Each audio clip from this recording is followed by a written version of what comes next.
Away from the NBA conference, one other issue that hawked the headlines last week was the situation in Taraba State following the return of Governor Suntai after 10 months of medical treatment. The scenario appears to be almost on all fours with what played out in the past as regards the health of late President Yar'Adua.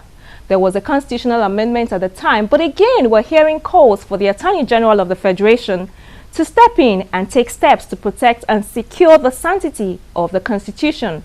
My guest, Mr. Ogunye, says that despite the amendment, the Constitution is not free from subtle manipulation or even blatant abuse. The remedy, he says, lies in a democratic culture, values, morality, and ethics. I know you follow the drama that has played out since Governor Suntai of Taraba State returned, but what do you think? Do you think that he is fit to govern? No. It's apparent that Governor Suntai, from what we've seen, is not fit to resume the functions of the office of governor. And what is the evidence here? We saw Governor Suntai alight from the plane and the drama that has played out in Taraba State.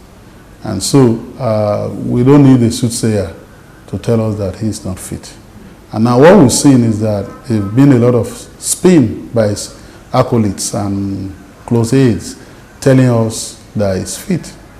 Once there's a controversy about the medical fitness or state of a person, it's no longer a matter of the ipsy-dixit of supporters or opponents.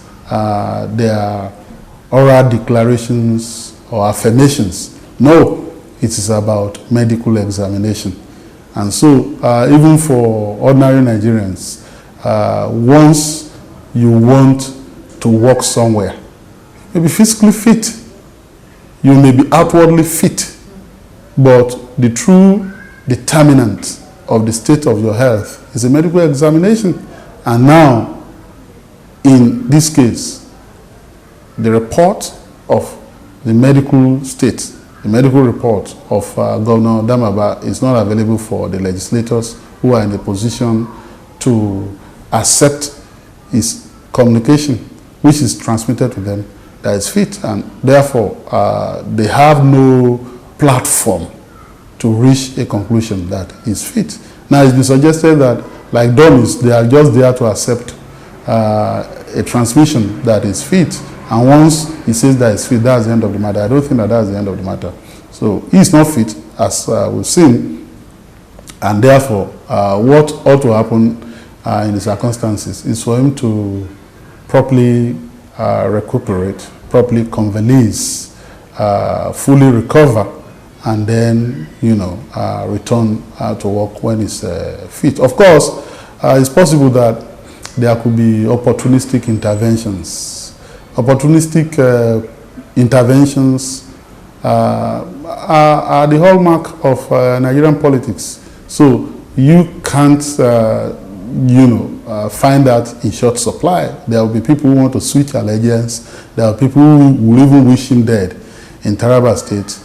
There will be traitorous conduct on the part of those that he thought were his allies before. But who now sees as their own turn to benefit? Yes, of course there will be that. But in the midst of all this melee, in the midst of all this pandemonium, we have to focus our gaze on the rule of law and the due process and the dictates of the Constitution. So, because that's an uncharted course. Once we start discussing the politics, the divide, the religious divide in the country, in Taraba State, the political divide, the ethnic divide, and so on and so forth, you won't get out of that bind.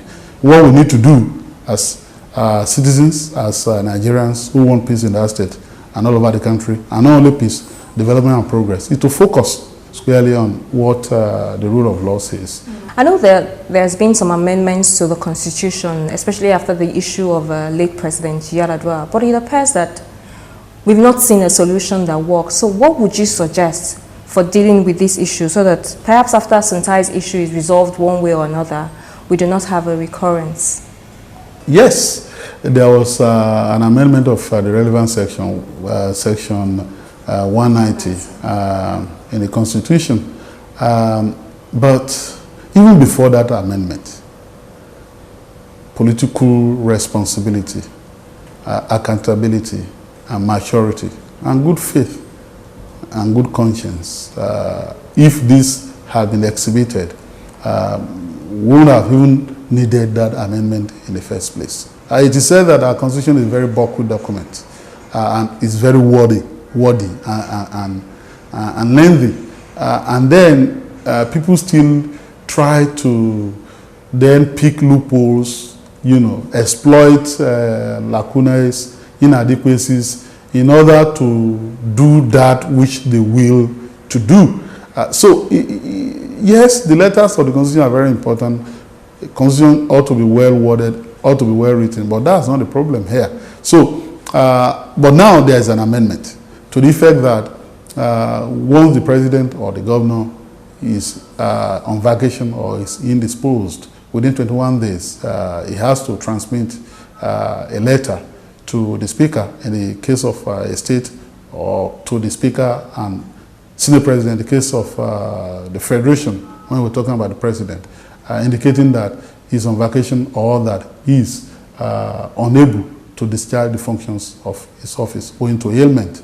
And if he doesn't do that within those 21 days, then the National Assembly or the House of Assembly of a state can then pass a resolution mandating the deputy governor, in the case of a state, to act as governor, and then vice president, in the case of the federation, to act as president.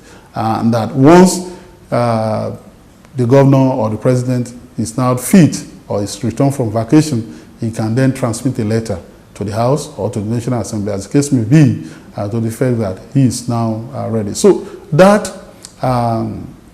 amendment has been done, and that amendment was which came into effect on 6th of January 2011 in the first alteration to the Constitution, was meant principally to ensure that the kind of crisis and the political paralysis that we had when the President Yar'Adua was ill, when opportunists in government, whatever kitchen cabinet, started then ruling the country without allowing the vice president to act, you know, that we wouldn't have that kind of situation again. Which is almost on force with what we're seeing. Exactly. So there's been that amendment. But now, for you to know that it is not the provisions of the Constitution per se that will do the magic. Even with this amendment now, an obviously and apparently unfit governor who had been away for 10 months, just sauntered in, staged a coup against the provision of the Constitution by preemptively dissolving the executive council of the state. The jury is still out on whether he was actually the one who did that. But that's what he said he done, and then he sat down and he purported to be swearing in a new secretary of state government and all that, and a new chief of staff. I was there and addressed Tarabans, you know, by muttering some words and thanking them for their prayers and all that. At least we saw that footage on television. Now, he's done that preemptively, as I said, to forestall the possibility of the Executive Council passing a resolution under Section 189 that deals with permanent incapacity by a 2/3 majority, that, look, governor is not fit, and then allowing the Speaker of the House to set up a team of 5 persons comprising even the personal physician of the governor to verify the medical state of the governor, so that upon a verification that yes, he's truly, permanently unfit, incapable of discharging the function of his office or suffering from permanent incapacity, he would then cease to be a governor. To forestall that, he dissolved the Executive Council. So if the Executive Council is not there to flag off the process, as it were, then that means down the line you can't even invoke the provision of Section 189. So thereby attempting to force a fait accompli, not only on the Executive Council, that is purportedly dissolved, but on the House of Assembly to make it impossible for the Speaker to exercise his power, and then on the state. So, and this is when that section 190 has been amended. So, amendment per se will not guarantee that the Nigerian political class will continue to behave with responsibility. That there is no foolproof way to check the antics of politicians when they carry out some of these gimmicks that we say? Look, we can amend this constitution as many times as we want. Fundamentally, the constitution is faulty. We talk about the credibility of the process, that this constitution came by way of decree 24 of 1999. And so we need a makeover. We need a new constitution that will be submitted to the people of Nigeria in a referendum or in a plebiscite for adoption. Thus far, those in the National Assembly have told us that they are the sovereigns and that they can think for us. But even we take the constitution that we have, you know, as it is, my position is that the mere letters of the constitution per se will not make politicians and political actors to be responsible. Beyond the cold letters of the constitution, the spirit behind the provisions is very important. And you can have the supremacy clause in the constitution section 1 subsection 3 that says that the constitution is supreme and all that. But you need the supremacy of morality. That's been our interview and indeed the program for this week. If you missed any part of the program, you can watch again by logging into youtube.com/channelswealth. Please send in any comments via email or Facebook and follow me on Twitter. I'm Shola Sheyeli. Thank you for watching.